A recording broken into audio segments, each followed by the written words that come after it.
Bonjour, je suis le prophète Formou du ministère PDDE, porte-drapeau de l'Éternel depuis Paris.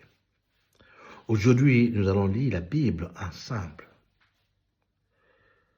Il est très important,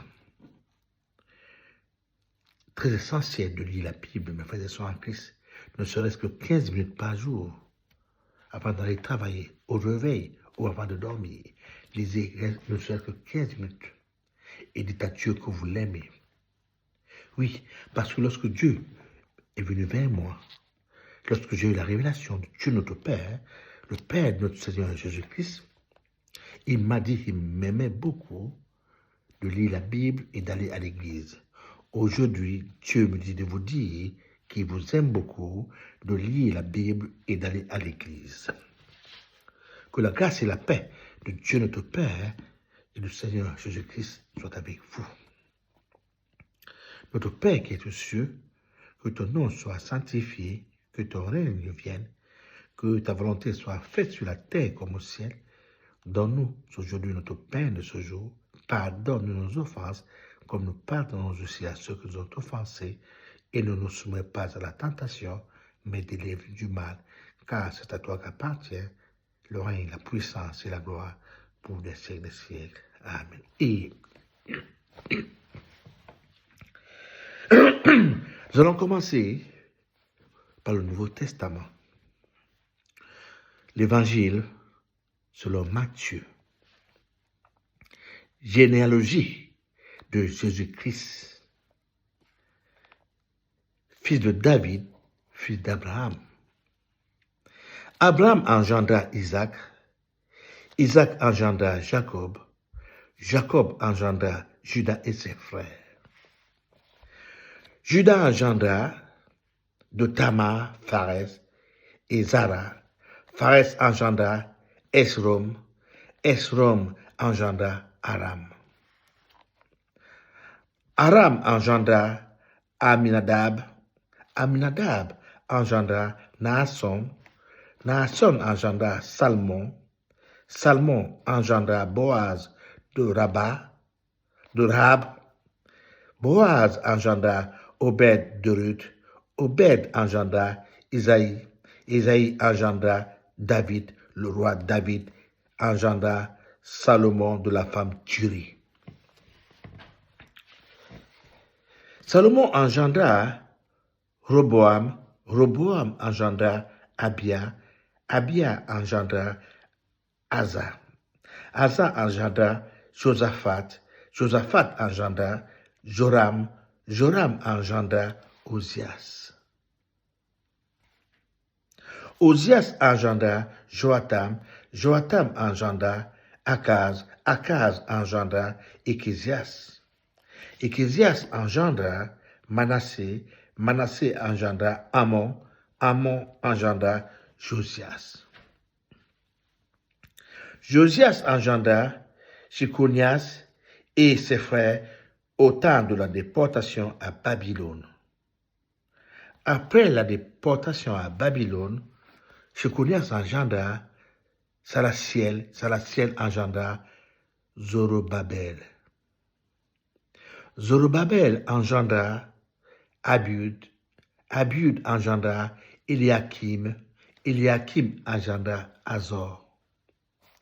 Azor engendra Sadok, Sadok engendra Hachim, Hachim engendra Eliud. Eliud engendra Éléazar, Éléazar engendra Matan, Matan engendra Jacob. Jacob engendra Joseph, l'époux de Marie, de laquelle est né Jésus, qui est appelé Christ. Il y a donc en tout 14 générations depuis Abraham jusqu'à David, 14 générations depuis David jusqu'à la déportation à Babylone et 14 générations depuis la déportation à Babylone jusqu'à Christ. Notre Père qui est aux cieux, que ton nom soit sanctifié, que ton règne vienne, que ta volonté soit faite sur la terre comme au ciel. Donne-nous aujourd'hui notre pain de ce jour. Pardonne nos offenses, comme pardonnons aussi à ceux qui nous ont offensés, et ne nous soumets pas à la tentation, mais délivre-nous du mal, car c'est à toi qu'appartient le règne, la puissance et la gloire pour les siècles des siècles. Amen. Et oui. Maintenant, nous allons voir la naissance de Jésus. Continuons. Voici de quelle manière arriva la naissance de Jésus-Christ. Marie, sa mère, ayant été fiancée à Joseph, se trouva enceinte par la vertu du Saint-Esprit avant qu'ils eussent habité ensemble. Joseph, son époux, qui était un homme de bien et qui ne voulait pas la diffamer, se proposa de rompre secrètement avec elle. Comme il y pensait, voici, un ange du Seigneur lui apparut en songe et dit, Joseph, fils de David, ne crains pas de prendre avec toi Marie, ta femme, car l'enfant qu'elle a conçu vient du Saint-Esprit. Elle enfantera un fils et tu lui donneras le nom de Jésus. C'est lui qui sauvera son peuple de ses péchés. Et oui, tout cela arriva afin que s'accomplisse ce que le Seigneur avait annoncé par le prophète. Voici, la Vierge sera enceinte, elle enfantera un fils. On lui donnera le nom d'Emmanuel, ce que signifie Dieu avec nous. Joseph s'étant réveillé, fit ce que l'ange du Seigneur lui avait ordonné, et il prit sa femme avec lui. Mais il ne la connut point jusqu'à ce qu'elle eût enfanté un fils, auquel il donna le nom de Jésus. L'enfance de Jésus. Actuellement, nous sommes dans Matthieu 2, 1. Enfance de Jésus-Christ, les mages à Bethléem, Hérode. Jésus étant né à Bethléem, en Judée, au temps du roi Hérode, voici des mages d'Orient arrivaient à Jérusalem et dirent, où est le roi des Juifs qui vient de naître? Car nous avons vu son étoile en Orient et nous sommes venus pour l'adorer. Le roi Hérode, ayant appris cela, fut troublé et tout Jérusalem avec lui. Il assembla tous les principaux sacrificateurs et les scribes du peuple, et il s'informa auprès d'eux où devait naître le Christ. Ils lui dirent à Bethléem en Judée, car voici ce qui a été écrit par le prophète. Et toi, Bethléem, terre de Juda, tu ne sais pas la moindre entre les principales villes de Juda, car de toi sortira un chef qui paîtra Israël, mon peuple. Alors, Hérode fit appeler en secret les mages et s'enquit soigneusement auprès d'eux depuis combien de temps l'étoile brillait. Puis il les envoya à Bethléem en disant, allez et prenez des informations exactes sur le petit enfant bien sûr. Quand vous l'aurez trouvé, faites-le savoir afin que j'aille aussi moi-même l'adorer. Après avoir entendu le roi, ils partirent et voici l'étoile qu'ils avaient vue en Orient marcher devant eux, jusqu'à ce qu'étant arrivé au-dessus du lieu où était le petit enfant, elle s'arrêta. Quand il aperçut l'étoile, il fut saisi d'une grande joie. Ils entrèrent dans la maison vers le petit enfant avec Marie sa mère, se prosternèrent et l'adorèrent. Ils ouvrirent ensuite leur trésor et lui offrit en présent de l'or, de l'encens et de la myrrhe. Puis, divinement averti en songe de ne pas retourner vers Hérode, ils gagnèrent leur pays dans un autre chemin. On continue, parce qu'il dure 15 minutes de lecture. Continuons, c'est très beau de lire. Lorsque vous lisez, vous dormez la nuit, d'un sommeil doux, un sommeil étrange, un sommeil de rêve de Dieu. Lisez, mes frères et sœurs en Christ, continuez tous les jours, 15 minutes de lecture. Nous commençons par les 15 minutes de lecture. Je vous donne aussi un psaume à la fin de la lecture. Vous faites comme moi, vous allez voir. Petit à petit, Dieu va vous révéler la vérité, ce qui se cache derrière la Bible.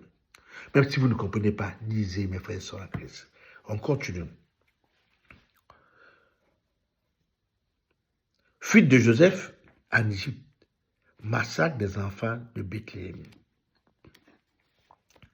Lorsqu'il fut parti, voici, un ange Seigneur apparut en songe à Joseph et dit, « Lève-toi, prends le petit enfant et sa mère, fuis en Égypte, et reste-y jusqu'à ce que je te parle, car Hérode cherchera le petit enfant pour le faire périr. » Joseph se leva, prit de nuit le petit enfant et sa mère et se retira en Égypte.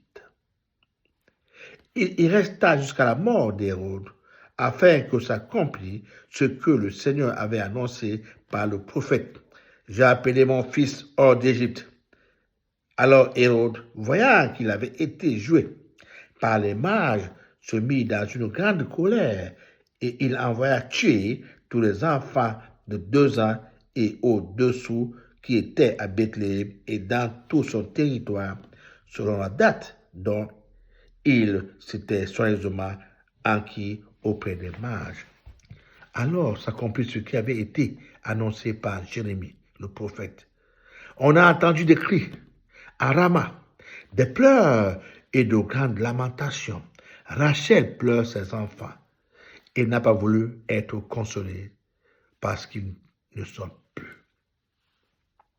Mort d'Hérode. Retour de Joseph et son établissement à Nazareth. Quand Hérode fut mort, voici un ange du Seigneur apparut en songe à Joseph en Égypte et dit, « Lève-toi, prends le petit enfant et sa mère et va dans le pays d'Israël, car ceux qui en voulaient à la vie du petit enfant sont morts. » Joseph se leva, prit le petit enfant et sa mère et alla dans le pays d'Israël. Mais, ayant appris qu'Archélaüs régnait sur la Judée à la place d'Hérode, son père, il craignit de s'y rendre et divinement vêtu en songe, il se retira dans le territoire de la Galilée et vint demeurer dans une ville appelée Nazareth, afin que s'accomplisse ce qui avait été annoncé par les prophètes. Il sera appelé Nazaréen. Nous allons nous arrêter là aujourd'hui. Donc nous sommes arrêtés effectivement dans Matthieu 2, 23. Nous allons continuer vendredi notre lecture. Oui, nous allons la lecture mercredi et vendredi. Mais vendredi, nous allons continuer. Alors, sans plus tarder, nous allons lire le psaume 1 que Dieu nous a donné aujourd'hui. Le psaume 1.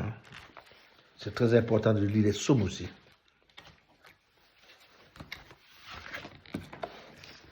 Psaume 1.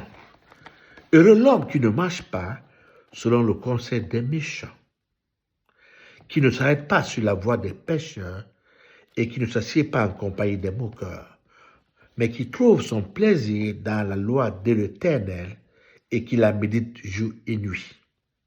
Il est comme un arbre planté près d'un courant d'eau, qui donne son fruit en sa saison et dont le feuillage ne se flétrit point. Tout ce qu'il fait lui réussit. Il n'en est pas ainsi des méchants. Ils sont comme la paille que le vent dissipe. C'est pourquoi les méchants ne résistent pas au jour du jugement, ni les pécheurs dans l'assemblée des justes. Car l'Éternel connaît la voie des justes et la voie des pécheurs mène à la ruine. Merci, mes frères en Christ. Soyez bénis. Partagez mes vidéos pour que les autres aussi puissent lire, apprendre à lire comme vous. Je vous embrasse d'un baiser de Christ. Bon mercredi, à vendredi, nous allons continuer notre lecture. Au revoir.